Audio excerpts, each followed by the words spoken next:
किशोर असतील किंवा सर्व लोक त्या ठिकाणी आम्ही एकत्रितरित्या ह्या ठिकाणी काम करीत आहोत. त्या तालुक्याला मागच्या काही दिवसापासून दिशाच राहिलेली नाही. आता ही तालुका पहिल्यांदा आपल्याला विकास होत राहील. विकास विकास विकास कुठं जात नाही. होय पैशांना जातो कुठं काही जात नाही. विकास विकास विकास करायचा तो करू. जेव्हा काय तुम्ही आम्हाला काय कोणती ती डीपीटीसी काय द्यायची तेव्हा द्या, नाही तर देऊ नका. आधी आम्ही आता हे सगळेजण मिळून या ठिकाणी संघटन करतो. आज काही लोक या ठिकाणी आलेले, काही या ठिकाणी आलेले नाही. कारण केस तालुका हा सर्व जाती धर्माचा तालुका आहे आणि ह्या तालुक्यामध्ये पहिल्यांदा आपल्याला शांतता या ठिकाणी कशी प्रस्थापित करता येईल बघितलं पाहिजे. त्या ठिकाणी काय झालेलं आहे की कुठलाही पुढारी कोणाचाच आधार नाही मिळाला की लगेच तो जातीचा आधार घेतो. मला हे ना असं म्हणलंय त्यानं तसं. माझं एक स्पष्ट म्हणणं की कुणाचं भांडण झालं की ते भांडण त्या कुटुंबापुरतच मर्यादित ठेवा आणि त्या भांडणाला कुठलाही जातीचा कुठलाही कुणाचा आधार त्या ठिकाणी नाही दिला की काहीच होत नाही. कारण आपलं असं कुठलंच गाव नाही त्या तालुक्यातलं की ते एका जातीचं गाव. आपण प्रत्येक 18 पगड जातीचे लोक आज या ठिकाणी राहतो. त्याच्या आधी कवाच अशा घटना या ठिकाणी घडलेल्या नाही. आता केसमध्ये काम करत असताना आपल्याला पहिल्यांदा सगळ्या जातीच्या धर्माच्या लोकांना एकत्र यायचं आणि एकत्र येत असताना एक चांगलं काम आपल्याला या ठिकाणी परत एकदा या ठिकाणी उभं करायचंय. आज पंचायत समितीमध्ये घरकुलाचा प्रश्न असेल, विहिरीचा प्रश्न असेल, गाय गोठ्याचा प्रश्न असेल, लहान मोठ्याचे गोरगरीब ज्यांचे पगार राहिले असेल याचा प्रश्न असेल, हे प्रश्न सोडवण्यासाठी आपल्याला आज या ठिकाणी काम करायचंय. जे स्वर्गीय आळसकर साहेबांनी या ठिकाणी काम केलं तेच काम पुढच्या काळामध्ये सुद्धा आम्हाला या ठिकाणी करायचंय. त्याच्यामुळे माझी आपल्या सर्वांना विनंती की आज हे बूथ प्रमुख जे ह्या ठिकाणी नेमलेले ते अजून सुद्धा काही बूथ प्रमुख त्या ठिकाणी नेमायचे, ते बूथ प्रमुख सुद्धा उद्याच्या काळामध्ये आपण या ठिकाणी करू एवढंच त्या ठिकाणी सांगतो. आणि केस तालुक्यामध्ये काम करत असताना कुठली बी गोष्ट चांगली असेल वाईट असेल त्या गोष्टीचं आपण त्यावेळेस त्याचं शंकेचं निरसन करून त्या ठिकाणी काम करू. पाठीमागं सुद्धा ज्यावेळेस अतिवृष्टी झाली आपण त्यावेळेस 5-6 गावामध्ये आपण त्या ठिकाणी गेलो. त्या ठिकाणी अन्नी धान्य सुद्धा त्या ठिकाणी आपण त्या ठिकाणी दिलेले. आता सुद्धा जे लोक घरकुल असतील किंवा विहिरी असतील किंवा कुठलंही काम घेऊन आले ते काम सुद्धा आता त्या ठिकाणी आपण येणाऱ्या काळामध्ये करीत आहोत.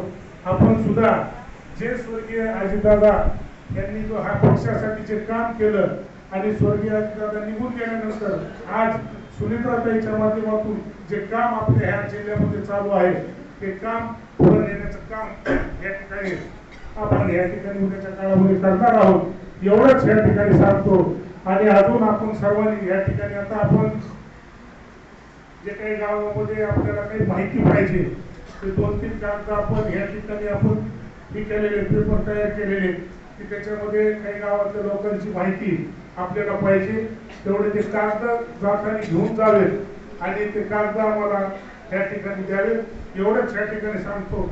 आणि उद्याच्या नगरपालिका असेल जिल्हा परिषदच्या याच्यामध्ये सुद्धा आपण सुद्धा जसं आपण सांगितलं तुम्हीच आमची युती घडून आणा मित्र पक्षाशी किंवा नका आणू. आम्ही तर आता आमचे बाप्पा तर म्हणजे आम्हाला युतीच करायची नाही का तुम्ही युती एक जागेची तर आमची युती होणारच नाही. नांदूरघाट सर्कलची आमची युतीच होणार नाही. म्हणजे 61 जागा आहेत आमच्या त्याच्यामध्ये 60 जागेवर भेटून जरी युती झाली तरी एक जागेवर आमची युती त्या ठिकाणी होणार नाही.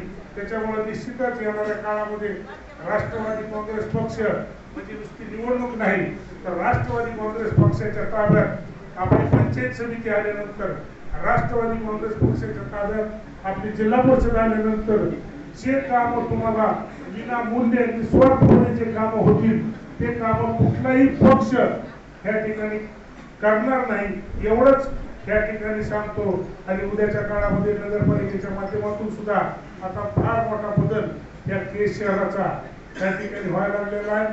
केस शहर सुद्धा एक सुंदर शहर म्हणून पुढे या ठिकाणी वाटचाल होत असताना 2 हायवे आपल्या ह्या केस शहरातून या ठिकाणी गेलेले. आता नगरपालिकेला सुद्धा समोर जागा मिळाली त्या जागेमध्ये सुद्धा जर 100-200 जर नवीन व्यावसायिकांना जागा मिळाली तर अजून 200 लोकांना सुद्धा त्या ठिकाणी रोजगार या ठिकाणी मिळणार आहे. नगरपालिकेची इमारत सुद्धा या ठिकाणी मोठ्या आणि चांगल्या याच्यामध्ये होणार आहे आणि निश्चित विकासाचे कामं आज आपल्या इथे होत असताना आपण बघितलं असेल पाणी पुरवठा योजना सुद्धा या ठिकाणी व्हायला लागलेली आहे.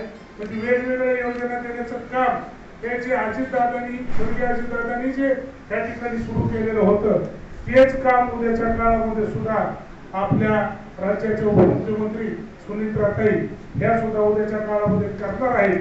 त्याच्यामुळे आज आपण जरी कुठं जरी राजकारणामध्ये थोडं जरी पद असलं नसलं तरी तुम्हाला माहिती आहे कुठल्याही पदाची काही गरज नाही.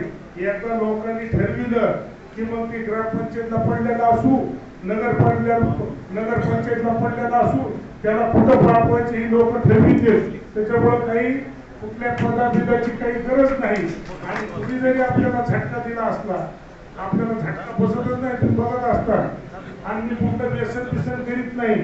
म्हणजे 24 तास रिकामा आहे की नाहीतर अर्धे पुढे व्यसन करून जरी करीत असतो तरी व्यसन करीत नाही. त्याच्यामुळे निश्चित आपण सुद्धा उद्याच्या काळामध्ये आपल्या ह्या तालुक्यामध्ये एक चांगलं काम त्या ठिकाणी उभा करू. सर्व जाती धर्माच्या लोकांना सोबत घेऊन हा जसा केस तालुका पूर्वी आपला तालुका सगळ्या जाती धर्माचा तालुका होता असाच तालुका उद्याच्या काळामध्ये ह्या ठिकाणी करू एवढंच या ठिकाणी बोलतो. आणि परत एकदा आपण सर्वजण आपण आलात त्याबद्दल सर्वांचे आभार मानतो. आणि जुने आणि नवे टीम घेऊन या ठिकाणी उद्याच्या काळामध्ये आपण काम करू. हा कार्यक्रम संपल्यानंतर आपल्याला जे कोण काँग्रेसचे आहेत त्यांचा निषेध करायचाच आहे त्याचा जाऊ. परंतु आता आपले ज्येष्ठ नेते कल्याण काका त्यांचं आपल्याला या ठिकाणी भाषण ऐकायचे. आपण सर्वजण आलात त्याबद्दल सर्वांचे या ठिकाणी आभार मानतो.